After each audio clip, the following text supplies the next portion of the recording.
Coming up, a continued worker shortage is closing doors in Grove, Oklahoma. And the rush to return American missionaries kidnapped in Haiti. Also, a diver discovers a sword that may have been used in the Holy Wars. The 4 states' most watched news starts now. A Southeast Kansas man who was awaiting sentencing on a rape conviction is now facing a second-degree murder charge after authorities say he beat another inmate to death at the Crawford County Jail. This is KOAM News at noon. I'm Tanya Bach. Topping our first 7 minutes, the KBI is investigating Saturday's deadly assault. According to the KBI, correction officers found 20-year-old Dante Martinez of Pittsburgh seriously injured in a common area of the jail. EMS provided medical aid and took Martinez to the hospital, where he later died of his injuries. Jail officials determined through surveillance video that 25-year-old Gavin Wood of Arma attacked Martinez. Wood is now charged with second-degree murder. Martinez was being held on charges of kidnapping, domestic battery, and indecent liberties with a child. Worker shortages are affecting businesses across the country and especially in Grove, Oklahoma. KOAM's Bronte Sorotsky sat down with one Grove business owner who was forced to close one of his businesses, and the Grove Chamber, who's been trying to help bring more workers to the area. Most all businesses here in Grove, it's been very difficult for all businesses. I think you drive through town and there's a help wanted sign on almost every business in town. Terry Askew owns the Honey Creek Barbecue in Grove, Oklahoma. It's one of 2 restaurants he owns, except it's the only one he can currently use. It's called the Parrot Steakhouse and Grill, but from being closed for 45 days due to the shutdown, we've been running on a very minimal, short-staffed crew. Year and a half we've run on that short-staffed crew. It's, there's just no applications. People just aren't coming in applying. Now, the Honey Creek's owner says he's had to combine his 2 restaurants after the Parrot had to close due to low staffing. And of course, with this, with short staffed, if you just 1 or 2 people are out, then it just makes it impossible to operate. So we were had to be closed for a minimum of 2 weeks. We're just unable to hire any staff, and instead of running the restaurant on a partial staff, not operating, we had just temporarily closed the doors for now. Their situation isn't unique for Grove either. Donnie Crane, president of Grove's Chamber, says he's been seeing plenty of businesses shutting their doors. With COVID and some of the impacts from that, it's been an increasing problem here in Grove and Grand Lake, finding employees, and particularly finding those employees that our employers can depend on to be at work every day like you need to run a business. And even after combining the 2 restaurants, Askew says he still struggles with staffing, but can keep his restaurant operational for the time being. In Grove, Bronte Sorotsky, KOAM News.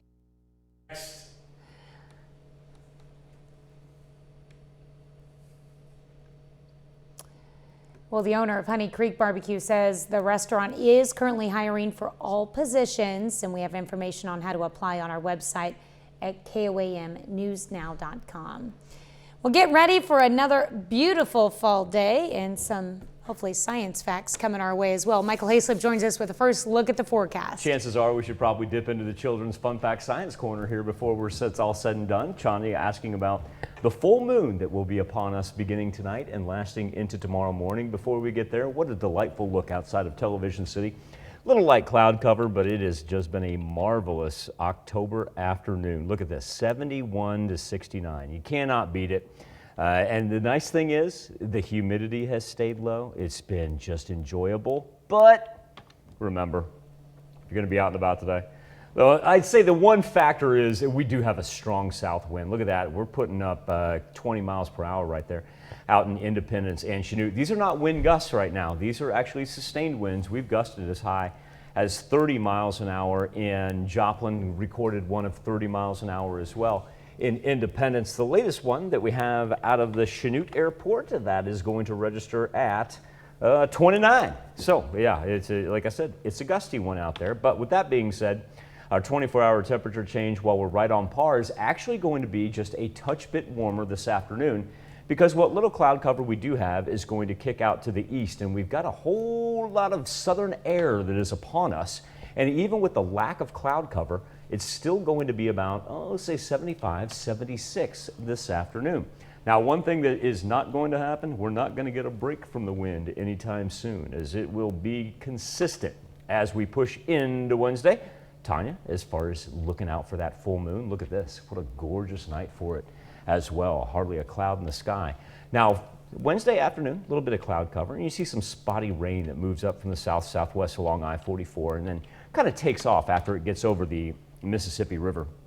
But really for us, no worries whatsoever. We're talking about less than half an inch of accumulation. I think if we get half an inch, I'm going to be really surprised for those places along 44 and to the south that will get rain. Coming up here in just a little bit, you and I talked about it this morning, not only the full moon, but preceding that, where to find Jupiter tonight into tomorrow morning. All right. Well, looking forward to that. Planets and the moon. See, aren't you glad that we did the Children's Fun Fact Science Corner? Yes. Okay. But I still want to know when the best time to see the moon is. Is that coming up too? Yo, you can't miss it. Yeah. Like, is there like a special time where it's like at its fullest peak? Yes. Actually, there is. And this is going to sound a bit counterintuitive. The moon is at its fullest at 10:25 tomorrow morning. Really? Good to know. That will not help us because we won't be able to see it. That being said, Very true. really it's I'd say from about 10 to probably about 4 a.m. 10 p.m. to 4 a.m. There you go. Yeah. All right, thanks, Michael. Well, a major mission is underway in Haiti to rescue a group of missionaries held for ransom. FBI agents are working with local authorities to find the 16 Americans and 1 Canadian who were kidnapped Saturday just outside the capital city of Port-au-Prince. The Wall Street Journal says a Haitian gang wants $17 million for their release. Manuel Bajorquez reports from Port-au-Prince, Haiti. Haitians took to the streets of Port-au-Prince Monday to protest their government's response to the country's multiple crises, including a surge in violent kidnappings, a deadly earthquake, and the assassination of their president. This comes days after authorities believe a violent gang known as 400 Mawozo abducted 17 missionaries from an Ohio-based Christian aid organization. A family of 5 from Oceana, Michigan is among the Americans kidnapped. Todd Dooling is the pastor at a local church there. To have it hit that close to home is extremely heartbreaking. Linda works with children in Haiti. She asked we not mention her last name for fear of retaliation. She says the children have a special prayer before leaving the house. Mommy Linda, please pray that we will be invisible, and so that when we walk the streets, we won't be taken. And yet they are. Meanwhile, FBI tactical teams are in Port-au-Prince, assisting with negotiating the safe return of the American and Canadian missionaries. James Galliano is a former special agent with the FBI's hostage rescue team. You're trying to do 2 things at the same time: maintain open lines of communication and prepare for the worst. Just to underscore the poverty that is at the root of all of this, Linda says in the past, when they've had to negotiate with the gangs, the #1 thing they ask for is food. Manuel Bajorquez, CBS News, Port-au-Prince, Haiti. That's a look at today's top stories and weather in our first 7 minutes. Up next on KOAM News at noon, why it's not finders keepers for a diver who made a 900-year-old find off the coast of Israel. And later, we're making Kung Pao beef in the Mr. Food Test Kitchen. A scuba diver on a weekend treasure hunt made an incredible find off the coast of Israel. When the sand shifted, he couldn't believe his eyes. CBS's Ian Lee shows us what the diver found. It may not be King Arthur's sword, but the one pulled from the waters off the coast of Israel is still pretty remarkable. It was amazing to see a beautiful sword like this. At just over 3 feet long, experts say this Crusader's sword is about 900 years old. Local diver Shlomi Katzen found it while out for a swim. Israel's coast is littered with lost treasures like this ancient anchor. Back when the sword was lost near the port city of Haifa, the area was filled with wooden ships carrying Christian soldiers and their weapons of war. Actually, it's heavy. Okay, it's heavy because of the stones that they glue to it, and also because it's iron sword and very big one. The next step will be to clean and x-ray the ancient relic to answer what could be the most important question: who carried it? Maybe there is a name written on it, maybe there is a decoration, and that will also give us more information about the knight who hold this beautiful sword. But when it comes to artifacts in the Holy Land, it's not finders keepers. The sword will go to Israel's National Treasures Department, and the diver will have to make do with the certificate of appreciation. Ian Lee, CBS News.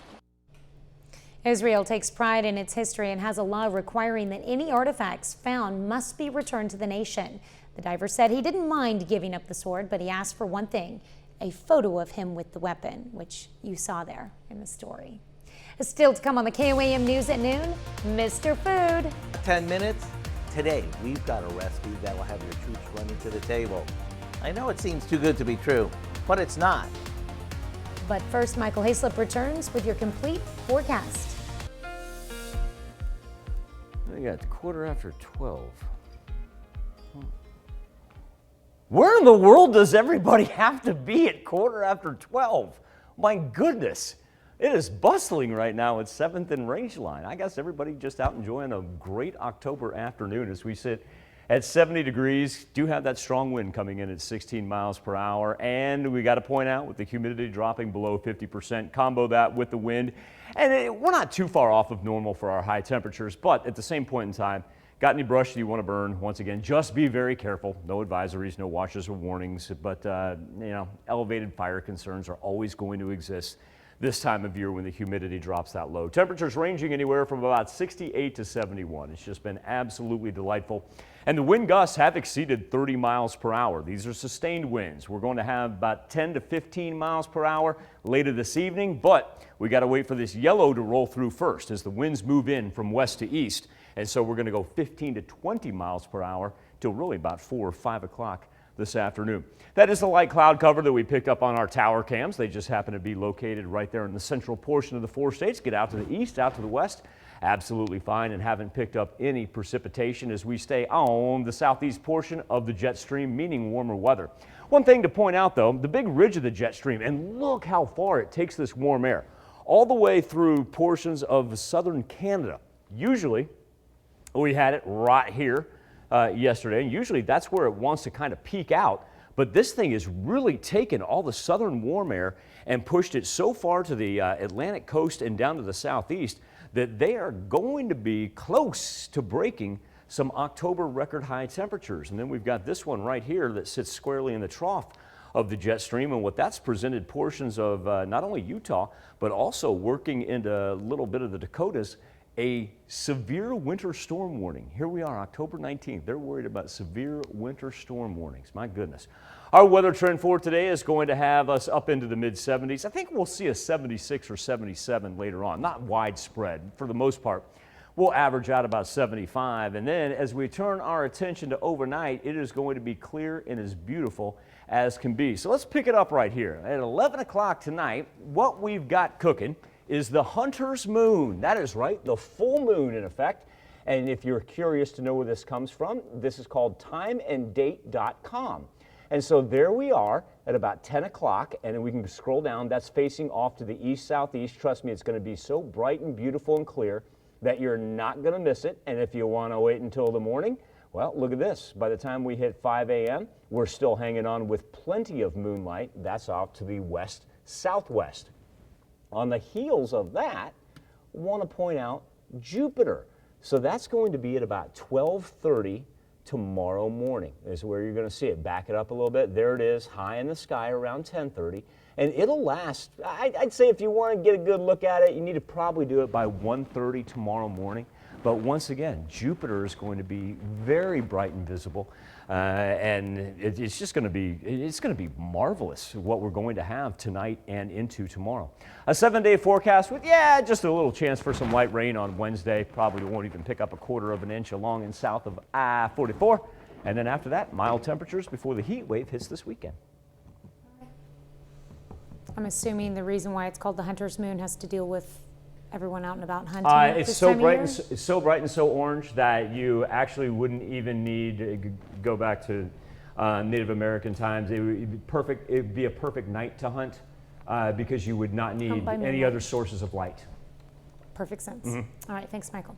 We take this time to honor today's four-state hero, Private First Class Christopher Botero in the U.S. Army.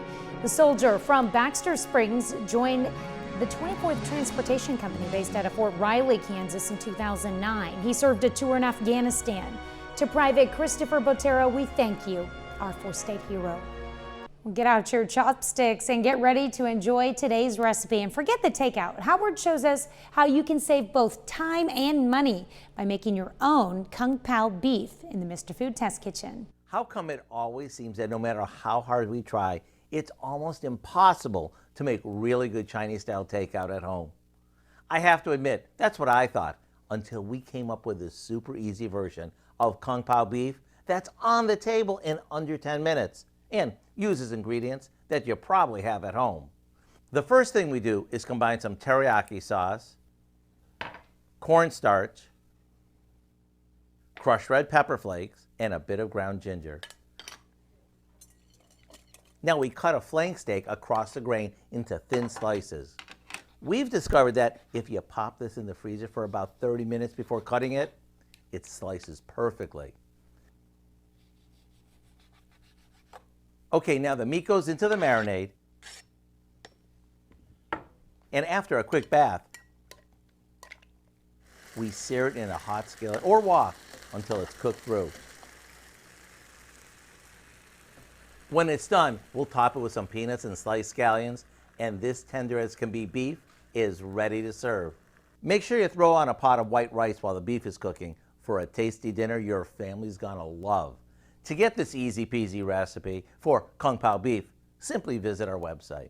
I'm Howard in the Mr. Food Test Kitchen, where today we found a bake-out, takeout kind of way for you to say, ooh, it's so good. Love homemade takeout. Here's a look at our four-state market prices.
Sunny and windy as our temperatures are into the mid-70s, yet we're going to have 30-mile-an-hour gusts throughout the rest of the afternoon. Remember, the celestial bodies appear tonight with the full moon and also Jupiter. Full moon, say 10:30 to 4:30 p.m. to a.m. Say, I'd see Jupiter about 11, but before you get there, you need to catch up with Dow Quick on the KOAM News at 5. Yeah. That's right. What do we have coming up tonight at 5? A whole lot at 5. For starters, more than 264 million people around the world experience depression. In Health Watch, how a non-invasive 3-minute therapy is helping people combat that mental condition. Plus, renovations are underway and new businesses are moving into downtown Joplin. At 5, we're going to hear about the work being done and what it could mean for other changes in the area. And it's Bus Safety Week, and kids with McDonald County Schools learn safety drills in cases of emergencies. Hope you'll join us at 5. All right, thank you, Dow. Thanks for joining us for KOAM News at Noon. We'll see you right back here at 5 o'clock.